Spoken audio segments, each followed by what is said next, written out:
किती? 100 79 दत्ता शिंदे शिंदे हां. राहणार वासनवाडी तालुका जिल्हा बीड येतो आम्हाला. मी पहिले ते सर 12वी पर्यंत सेकंड इयर थर्ड इयरपर्यंत माझं शिक्षण झालं.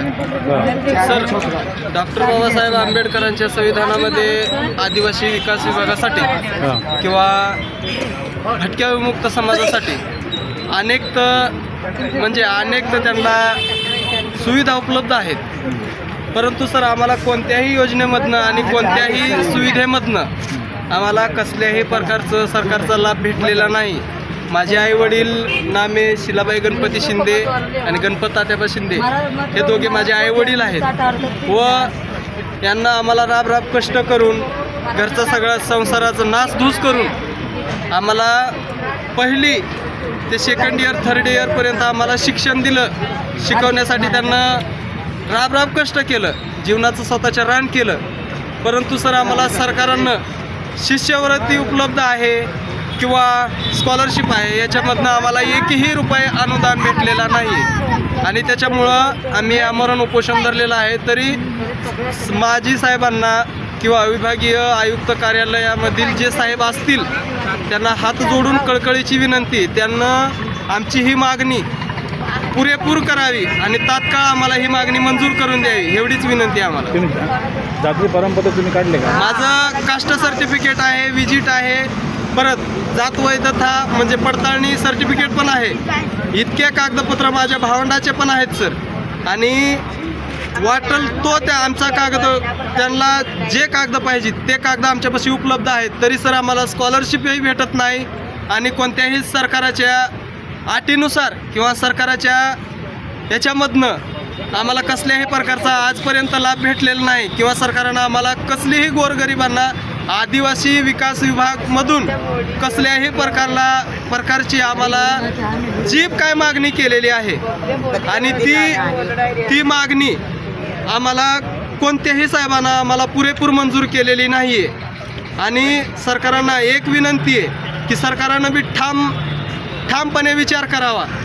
सर 2014, 15 आणि 16मध्ये बीड जिल्हा अधिकारी कार्यालय या कार्यालयासमोर सर आमरण उपोषण धरलं होतं.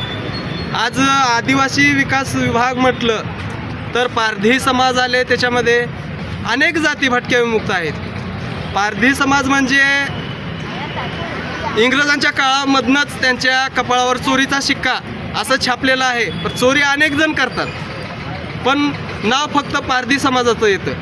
आणि तिथे आमरण उपोषण धरल्यानंतर त्यावेळेस माझी एक मावशी होती सुरेखा शिवाजी पवार म्हणून, ती गर्भवती महिला होती आणि तिनं पण आमरण उपोषण धरलं होतं.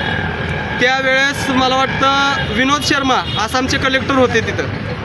तर त्या साहेबांना सर कसल्याही प्रकारची दखल दिली नाही. रोडवर डिलेवरी झाली, कार्यालयाच्या तोंडासमोर आमरण उपोषणामध्ये डिलेवरी झाली आणि दवाखान्याची सुविधा उपलब्ध नसताना स्वतःच्या हातातली बांगडी फोडून त्या बांगडीच्या काच्याने स्वतःच्या बाळाचा नाळ कापला.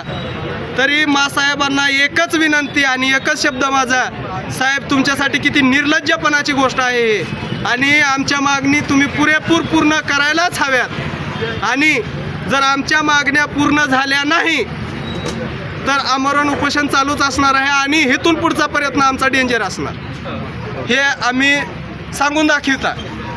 आणि आमच्या मागण्या पुरेपूर पूर्ण केल्याच पाहिजे. आणि डॉक्टर बाबासाहेब आंबेडकरांच्या संविधानामधनं जे काय आदिवासी विकास विभागाला किंवा ST कॅटेगरीसाठी जे काही लाभ उपलब्ध आहेत आणि जे काही त्यांच्यासाठी मागण्या उपलब्ध केलेल्या आहेत, तरी सरकारनं प्रतिसाद देऊन आमच्या मागण्या पुरेपूर कराव्या एवढंच बोलणं आहे माझी.